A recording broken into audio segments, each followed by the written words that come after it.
the country is still reeling from the tragedy that occurred in a New York City subway station.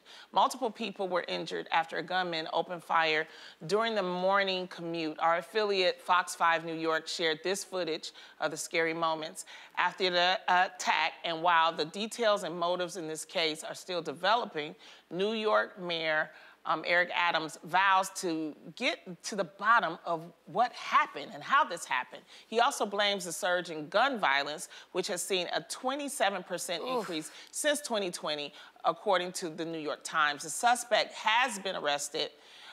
They did find him, and he's now in police custody. Ladies, what's your reaction?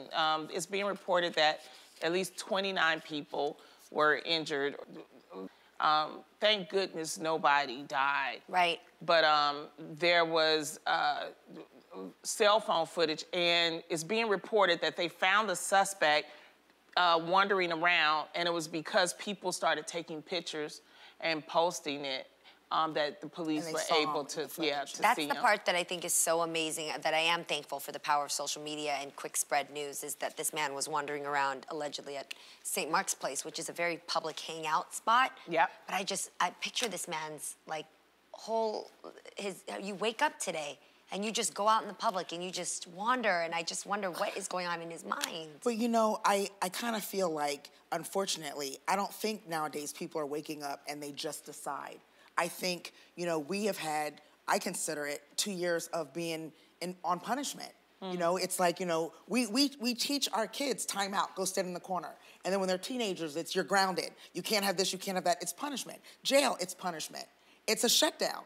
And, you know, because we use isolation as punishment, that's what happens in this 2 years of pandemic. We've been on isolation, and people are not great on their own. People are not great as being a loner. Are you a good loner? No. Are you? No. See, I love my time alone, but a lot of people are not great. They need the It's good, but connection. I know when to pull myself out of it, because then it can get like you know, isolating and dark. So yes, I am great alone, but I do know, okay, it's good to go like talk to a friend now, go like check on yourself, get some fresh air. And that's what I think saves me from other people who then wander aimlessly and make decisions that are dangerous to themselves. And just think if somebody has to feel that way, but they can't go to the beach because it's shut down. They can't go to the hiking trails because it's shut down. Remember, LA was shut down deep for a long time. A lot of other cities in the country weren't. So I just feel like our mental health has been just stretched to the brink.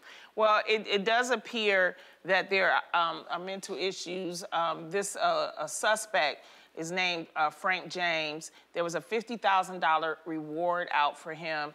He appears to have posted dozens of videos online that were rants on social media. He expressed his frustrations and criticized the policies of Mayor Adams. He did a range of things, and this is really a mental health issue. The U.S. Surgeon General, Dr. Murthy, even said that there was a mental health crisis that was starting to develop in our country. And you're gonna see more of these outbursts if we don't take care of it. Self-care is very, very important. And this is what happens when we don't have self-care, when we don't look out for each other. Right. You know, and there was something interesting. We were talking about this yesterday, Jeannie, that there was supposed to be cameras in that Brooklyn area. Yes. And there were no cameras.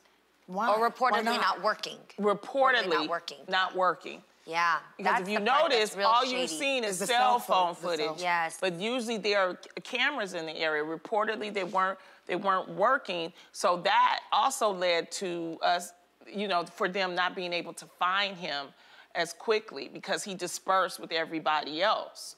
So. But even when you say, like, you know, we have to do better taking care of each other, the first thing I think is if he's posting, if he's having these conversations that feel a little off, like you said, you're gonna go to a friend and say, you know what, I've been in bed for 3 days. I know that feels weird, but I don't know if that's a good thing. And your friend's gonna come get you out of bed. Did no one see these signs? Did no one? The thing that kills me is that something was wrong? Online, we have this issue that we believe in freedom of speech so much, but we don't look at the point of freedom of hate. And it's a different. There's stuff online that talks about all of us. It's disturbing. And I'm like, they're so busy flagging my bikini on Instagram. You're not gonna flag when somebody posts that whatever he posted that should have said that something was That a can little be off, or that he had, or that just anything. I mean, it's like we should be looking for that. In one of his recent posts that was posted was about the Supreme Court nominee, Ketanji Brown Jackson. And it was so disturbing. It was so hateful, you know, and he was mad because she had a white husband. And he was ranting, but it was more of a hate rant. And my thing is, these social media companies need to put standards and practices in place. I agree. Because we have, you know, and then it can be a way of us filtering, saying we need to go check on this person. Because this person may be, you know, on a deep end. That's what I was gonna say. What do we do when we actually notice somebody is hard to reach and maybe in a place where they're lonely? Just even that can start to spin off.